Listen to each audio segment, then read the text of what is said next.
Hello again, and welcome back to Woodhill Park for this quick update on a new project that the guy who produced these is doing.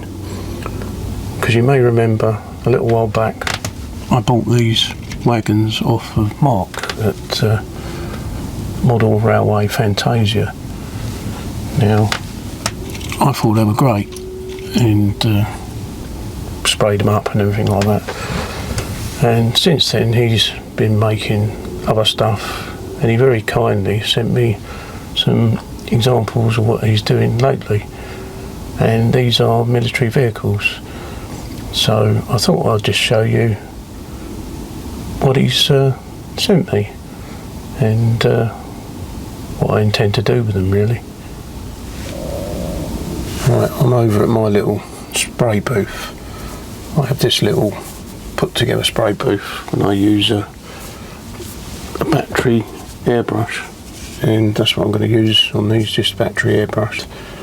And these are acrylic paints, so they're not too bad. With the loft windows open, it's fine.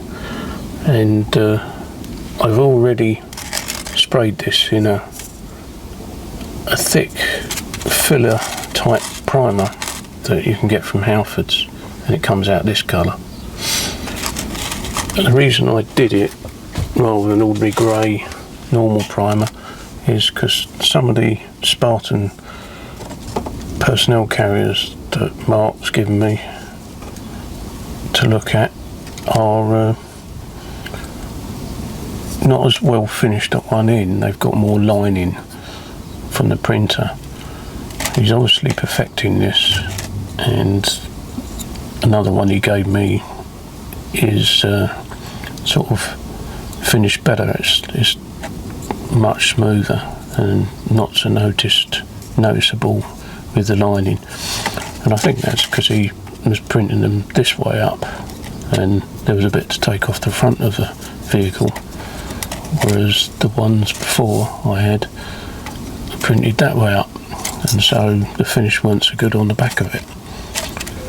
But using a filler primer has taken up some of that sort of graininess of the print, so when I paint over the top with a final coat it should look better. He's had a bit of bother with printing out the exhaust pipe on the top here, and what I did with one what I had that had broken was just drill a hole in here, because this bit here is hollow. So I just drilled, I think it was like a 1.2mm drill or something, and just drilled a hole in the end. And then you can put a bit of tin copper wire in there, but I just cut up a paper clip and then just bent it to shape. So I cut it to length, bent it to shape, and then pushed it in the hole with a little bit of super glue, and hey presto, exhaust pipe. And here's one that he printed out where the exhaust pipe hasn't broken off, and to be honest don't look a lot of difference if you look at it closely. In fact, he's probably printed this thicker so it doesn't break off, and if you have a bit of wire in there it might actually look more realistic. I'm not sure, but you could always thicken the wire up or whatever you want to do.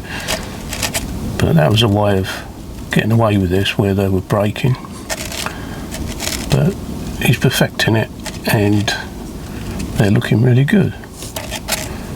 And even the tracks are flexible once you've broken them out of the sprues. Very well detailed. And now I've sprayed this with a filler primer, I'm going to spray it with a top coat.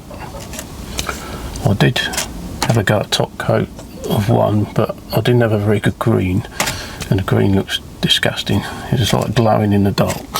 So excuse me, I'm gonna spray this with a better green, which I've just picked up, Tamiya green. I forget what number it is. It's XF58, I think. It's a dark olive. I'm going to spray it in. So here goes nothing, as they say.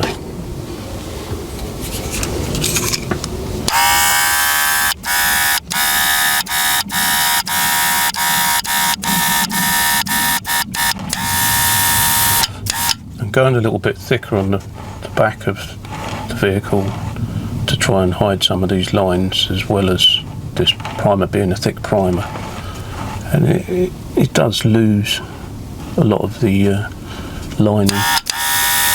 But as I said, the newer prints he's coming up with now are much better and hardly any lining on them.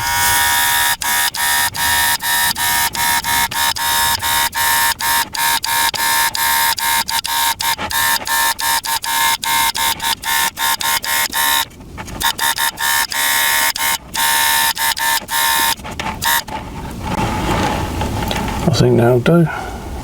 I'll see how that is when it dries, and I'll think about giving it another coat if it needs it. But that's pretty good. And it really brings out the best of the model. It's improved the printing by losing it, and pretty impressed. He's also produced a British Scorpion tank, or CVR. I'm not too up on modern day military vehicles. I haven't really been into military stuff since I was a kid, but it did seem like a good idea to make a military train, because even on Making Tracks 4 I see a military train go past when I was watching it at Milton Keynes. So it just adds some interest to your stock on the railway. So I've already sprayed this in a garish green and found out that it didn't work, like I've already said. So he prints them out in two parts. You've got the turret that you break off, and you've got the body. The body possibly suffers with the same problem at the back, as it's been printed standing up like that. So the bed where it's been printed on gives a rough finish at the back, but with a bit of paint you do lose quite a lot of this, and also you don't lose too much detail. But I'm sure he's going to perfect this, as he seems to be coming up with better ways of printing them. Anyway, let's spray this.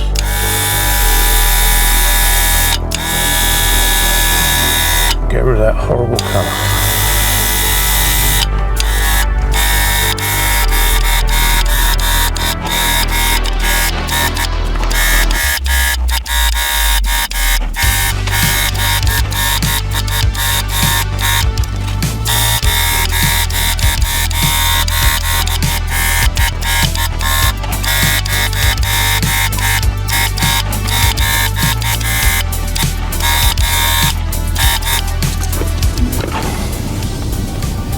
He also mentioned the barrel of the Scorpion tank not being sort of prototypical, for want of a word, not a wonderful word, not so realistic, should we say, as he's probably, and I think I heard him say that he's had to thicken it up because it's too thin in reality, and either would break off very easily or just wouldn't sort of come out printing wise.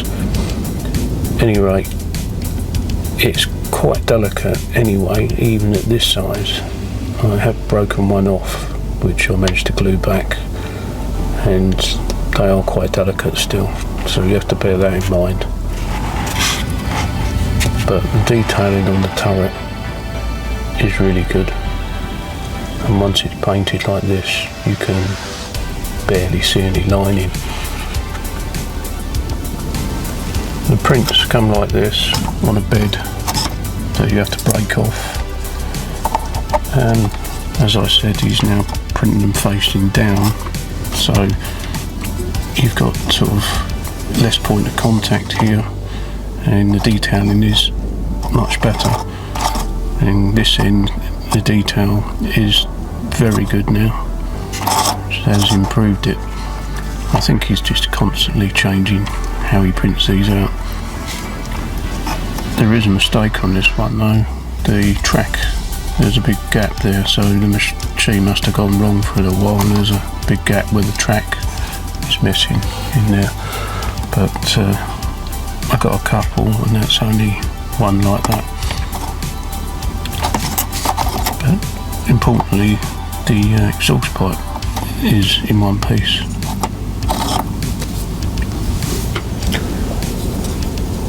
As well as the broken track, I have noticed the odd broken wheel rim on some of the wheels, or the odd one.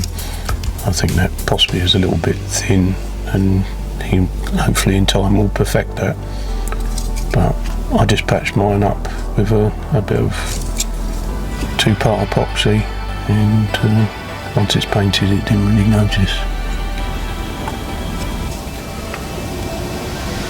All the tools that I needed were these few tools that just allowed me to cut them off the sprue and trim them, file, scalpel, little file, pair of cutters, and just providing you're very careful, you won't break anything.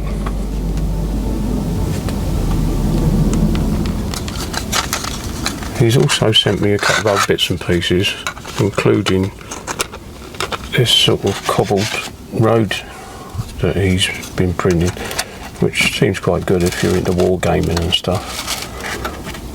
But I look at it as a modeller, and I think it looks pretty good as decent walling if there was a sheet of it, and sheets of walling cost you a fortune these days. So a 3D printed walling sheet would be quite handy as well. So maybe that's an idea for him for the future. But these obviously are quite handy if you're into wargaming, as I said. So I don't know where I'll be using them, but it's nice to see what you can do with a 3D printer, really. Oh, also some pallets, which are always handy on any model railway. Pallets with loads on. I'm not quite sure what load it is, whether they're stacks of shells for the tanks or whatever, but they could be anything, once they're painted.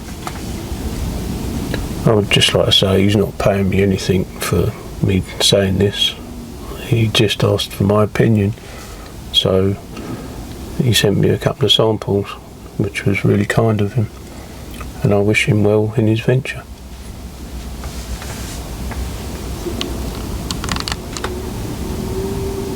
Sadly at Christmas, Mark had an accident, and he's probably about now recovering from an operation on his hand. So I do wish him better, and if you do sort of contact him about any of these 3D prints, give him some time, because he may not be able to produce them very quickly due to his recovery. Right, they're all lined up, and all I need to do now is paint the detailing, paint the tracks, and maybe add a bit of mud to the tracks and wheels, and detailing like lights and stuff on, if I can pick it out with an acrylic pen maybe. I'm not sure whether I'll camouflage them at the moment. Yeah, these could be new vehicles that are being transported to an army base somewhere, but I won't be adding anything like that to my layout, as I haven't got any room. So these are purely a load that will be passing through Woodhill Park.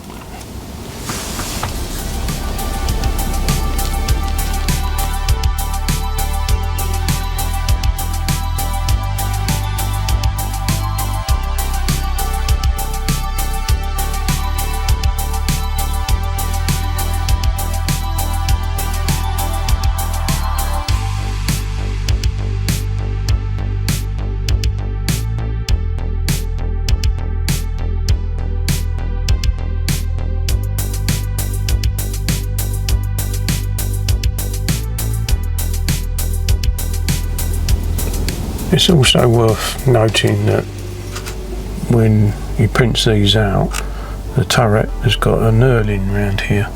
There's a pip at one end that needs cutting away, but there's a knurling, and the knurling allows you to file it down very carefully so that you get a tightish fit, but a turnable fit when the turret is put into the body.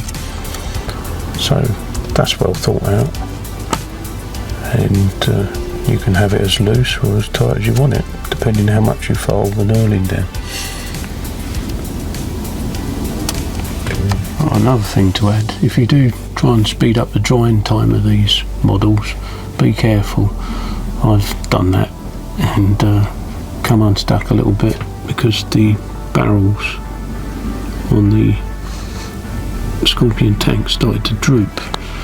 It softens the plastic with too much heat, so that would be the same if you stored these in a sunny window or whatever.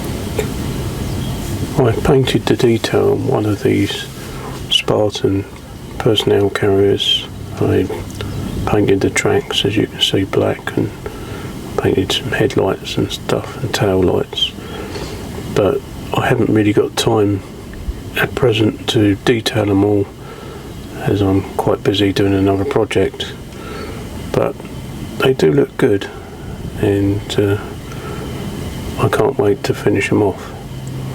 But as I said, I'm quite busy at the moment. I also heard that Mark is working on some flat top wagons as well, and all I've got is bogey bolsters, but they do all right for showing them off. And in the future I might even put some chains on them or whatever to chain them down. My final thoughts: I wish Mark a speedy recovery and he can get back on his channel doing what he loves. So thank you very much for watching, and I'll see you again next time, hopefully with another project.